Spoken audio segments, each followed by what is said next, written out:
Hello, আমি দেবমিতা। আমি একজন সাইকোলজি অনার্সের স্টুডেন্ট।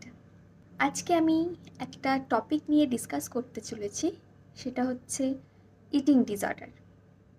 ইটিং ডিসঅর্ডার কী? নামের মধ্যেই কোথাও উত্তর লুকিয়ে আছে।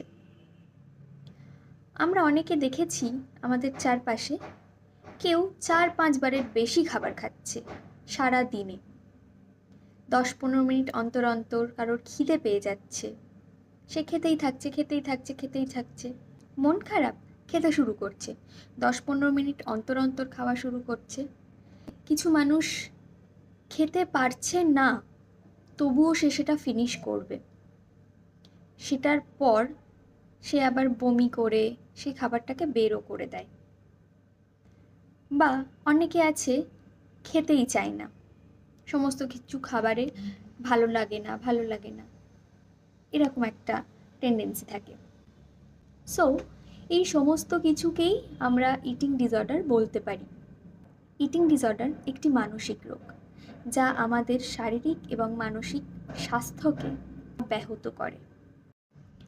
এই ইটিং ডিসঅর্ডার বা খাদ্যের অস্বাভাবিকতার উপর ভিত্তি করে আমরা এটাকে 3 ভাগে ভাগ করতে পারি। এক হচ্ছে binge eating disorder, 2 anorexia nervosa, আর বুলিমিয়া নার্ভোসা।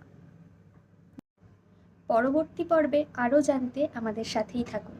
ধন্যবাদ।